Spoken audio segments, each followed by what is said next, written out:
I'd like to take a moment and share with you what I call my bookend poems. They're bookend poems because, one, they were written 1 year apart to the day.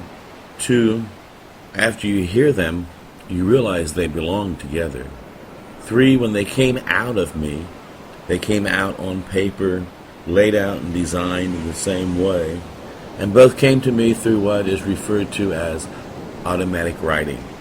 I wanted to write a poem for my son and for his first birthday specifically. It was coming around the corner, and I was married to a woman who I absolutely could not stand. But I didn't want to leave my son. He was my very reason for being alive. And I knew that if I were to divorce, I wouldn't be around my son. But I knew if I hung around my son, I'd have to stay married to a person who I couldn't stand to be married to. But that was something I was going through. I thought I'd had that in the back burner, and I sat down to write my son a nice, happy birthday, happy first birthday poem, welcome to the world type of thing. And when I completed writing the first poem, The Wave Goodbye, I realized that my spirit had just decided what my path in life was going to be. And during the next 12 months after writing the poem, yes, I divorced and entered into the Army as a way of getting beyond the heartbreak of having to say goodbye to my son through a divorce. And a lot of different things happened. And when I came home on military leave, I sat down and wrote the poem, I Bet You Didn't Think I Saw It. And after I got done writing it and reading it, I realized it was the bookend piece to the poem, The Wave Goodbye. Oh my, well what do you know? The tide has turned again. It's time to pull the anchor up, set a new course, cast off, begin. To float out to where the current's strong and hoist our sails into the wind. And on what distant land we shall embark explores my mind deep into thinking, with the hope of what we find out there is more preferred than that of sinking. And once we land, don't stray too far.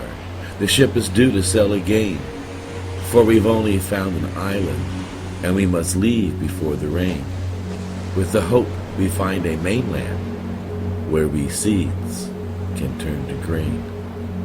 Oh yes, it's kinda odd, I know, my rushing out to meet the tide, when only yesterday such thoughts of leaving made me feel like someone died. But now I've reached an understanding. I must depart if to survive. And what I shall learn about myself will bring fully into light all my reasons for sailing off into the sea, the cold, the night. And if I say loved ones aren't missed, we all will know that I have lied.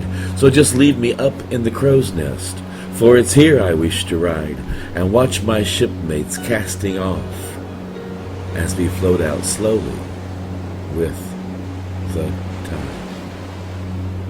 I bet you didn't think I saw it. I embraced the sun with the wave goodbye, then went out to meet the sea, and I watched the tears stream from your eyes as I walked out into the free. Don't look back, my shipmates called. Cast off the pain from past. But I'll never forget how pale you looked when my time to go had come at last. I bled, you know, a mile deep. My cries were heard throughout the land. As I floated out onto the sea, I watched your heart die in the sand. All alone with no one there to hold you tight and smooth your brow, between us span too much a distance. You on the shore, me on the bow. I heard you cry into the wind, I love him, God, please bring him home. My soul embraced yours one last time. You needed love, and so alone. You went down the path and then up the hill, and just before you reached the top, you turned and gave me one last wave, wiped your eyes, didn't stop. Within moments you disappeared, and soon the land was gone from sight. I watched the sun fall to the sea as fog rolled in ahead of night. I was cut off forever from yesterday. Thoughts beyond the hill there died with my past. No, no, no, I'll never forget how much it hurt when forever love died at last.